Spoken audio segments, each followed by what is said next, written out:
Hey everyone, I'm Haritan from LearnYourLand.com, and I'm here today to discuss one of my favorite medicinal mushrooms, and that is Ganoderma Mushroom, or the Reishi mushroom. Now some people pronounce it Reishi, some pronounce it Reishi. I was always taught Reishi, so that's what I'm going to say for the rest of this video. And Ganoderma Mushroom, its Latin name, comes from Tsuga canadensis, or the eastern hemlock tree. And if you look all around me, I am primarily in an eastern hemlock forest right now. There are some birch trees, some beech trees as well, but primarily eastern hemlock, and Tsuga canadensis is the substrate on which this mushroom grows. So right now it's June in Pennsylvania. It's the perfect time to get out and look for this mushroom. Sometimes you'll even find this in October and November, buried under the snow sometimes, and I've even found a fresh fruiting body in December. So it tends to have a second fruiting cycle, usually in the fall, sometimes into early winter here in the northeastern United States. But now's the perfect time to look for it, and what you're going to look for, this is a dried one right now, but when it's fresh, when it's younger, it'll be yellow into orange, into a fiery red. And as this mushroom matures, it turns into a maroon, dark red color. And I like to harvest this as it gets a little bit older. That way it has a chance to grow, to produce spores, and to drop these spores so that it increases the likelihood that this mushroom will be able to reproduce successfully in the next generation. I love this medicinal mushroom because it's got so many great benefits for health, and this is a very well-researched medicinal mushroom. There are lots of studies on this, primarily with immune system support, so we see that like most medicinal mushrooms, this mushroom, Ganoderma Mushroom, has immunomodulatory properties. Now what does that mean? Well, immunomodulation is essentially regulating the immune system, meaning it can stimulate the immune system or it can bring it back down depending on the circumstances. So we might need to stimulate our immune systems when our immune systems are not working so well. We might need to bring it back down in cases of autoimmune conditions, maybe like allergies. And this mushroom is good for that, and it prevents the immune system from going out of whack in any one direction too far. There's also good research showing that this mushroom possesses anti-cancerous properties. We see research that this is effective against certain cell cultures like neuroblastoma, which is usually a cancer which afflicts children ages 10 and younger, but also liver cancer, breast cancer, and colorectal cancer as well.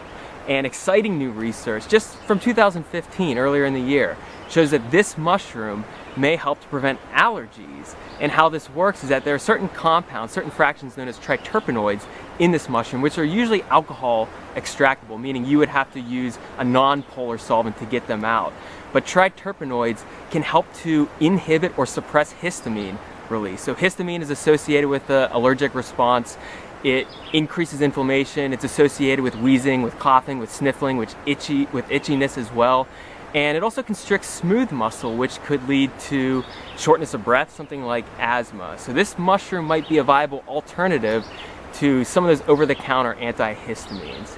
I like to take this mushroom right before I go to bed in tincture form. I find that it has a nice calming effect on my system. And if we look into the Chinese reishi mushroom, Ganoderma lucidum, we see that this mushroom was revered as a very spiritual mushroom. So this was sought out by spiritual seekers, by monks, by hermits, by Taoists, because they experienced a calming effect from this mushroom.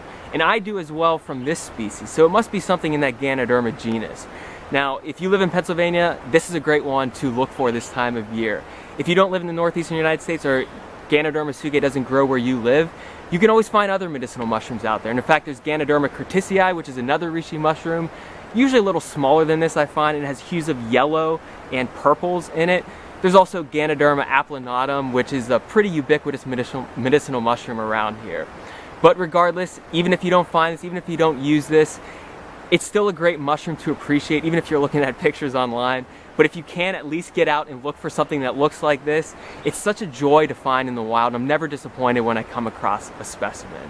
Thanks so much for watching this video. I really appreciate it. Hey, if you're really into medicinal mushrooms, or maybe mushrooms aren't your thing, maybe you're into edible wild plants, maybe you're into the trees, maybe you're into snakes, maybe you're into birds, I encourage you to check out a community that I'm building online at www.learnyourland.com.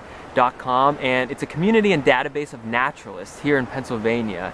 And you can search out nature centers, environmental centers, state parks, and all kinds of different clubs and organizations that are teaching about these kinds of skills. And I would really appreciate it if you could go to the join button at the top of the page and join the community. That way you will be able to follow certain naturalists and receive updates whenever they are leading events, and you can also communicate with them as well. But I really appreciate if you check it out and join the community. It would mean a lot to me. Thanks again for watching this video. I really hope you get a chance to get out there and harvest some of those medicinal mushrooms. See you next time.